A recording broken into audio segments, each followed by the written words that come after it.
What's going on, guys? I'm Mark II from Techno Buffalo, and Apple on Monday introduced iOS 9, which includes a lot of big new features, namely the addition of a smarter Siri. With the first beta already available, we've had the chance to take Apple's new OS for a spin and have our first look right here. Siri got a bit of a design change in iOS 9, so she looks how she does on the Apple Watch, along with a new proactive feature that will suggest relevant people, suggested apps, nearby places, and more depending on your preferences and usage throughout the day. The new, more proactive Siri is contextually aware and can offer you more information than ever.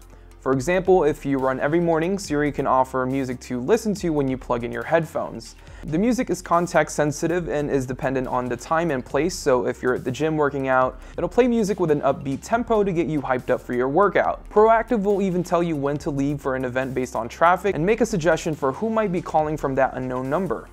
With iOS 9, there's also a brand new search window when swiping to the left of the home screen, which offers commonly used apps, contacts, one-tap links to nearby locations, and breaking news. You'll also see what's in the news based on your location, so you're always up to date with what's happening in your community. Not only that, but Siri now powers a more intelligent search. In the new search bar, you can search for sports scores and weather, and she'll also provide stocks, calculations, and conversions, and search deep within your apps. You can also ask her to search through your photos, show me photos I took in San Francisco, and those images will pop up. Double pressing the home button now gives you a new look to the app switcher, giving users card-like overview to their opened apps. It doesn't appear to offer much more, at least functionality, compared to the current app switcher in iOS 8, but it does look pretty and seems to be a much smoother experience compared to the current methods of card.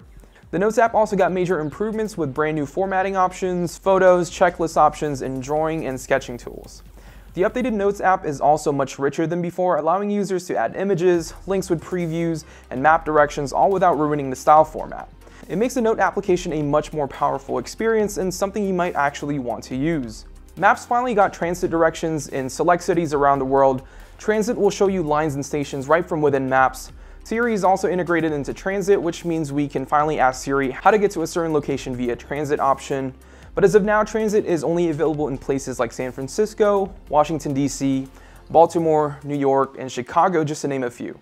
But it's great that it's finally here, and it was a long time coming. Searching for nearby locations is also much easier in Apple Maps, giving you a variety of options to choose from food, drinks, shopping, and more. Apple also announced a brand new Flipboard-like app called News, which takes content from sources like ESPN, Wired, and the New York Times, presents them with rich typography and really nice imagery. With a new news app, the more you read, the more personalized the news app becomes, which means you'll see more articles that are more tailored to you. The app isn't available in the first public beta on our iPhone, though from what Apple showed us at WWDC, it does look really nice. The iPad got some love in iOS 9 as well, including true multitasking and a brand new QuickType keyboard. The new multitasking feature includes something known as slide over, which means you can bring smaller versions of the apps like Notes, Mail, and Messages with a quick gestures right beside the Safari app. There's also split view, which allows users to put two apps next to each other, something we've seen in competing tablets already. Additionally, there's a picture-in-picture feature that'll allow you to keep watching videos while you jump into another app. While most of these new features are available for most iPads, split view is only available for the iPad Air 2. Apple also decided to ditch the name Passbook and replace it with Wallet, which makes more sense since Apple added store credit and debit cards alongside your other cards. And security has been ramped up in iOS with the introduction of a 6-digit passcode. The passcode you use on your Touch ID enabled iPhone and iPad will now have 6 digits instead of 4. If you use Touch ID, it's a change you'll hardly notice, but it's now much harder to crack your device with 1 million possible combinations.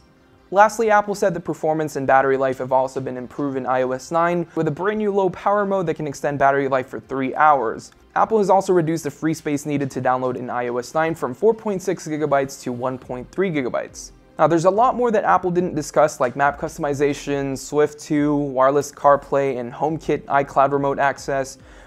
This is just the first beta of iOS 9, so there could be changes in future updates, from UI changes to feature changes. But if you guys are interested in trying out the iOS 9 beta, Apple is launching a public beta of iOS 9, which will start in July and will be available for everyone else around fall. Anyways, thank you guys so much for watching, and if you guys enjoyed this video, make sure to give it a thumbs up, and we will see you guys in the next one.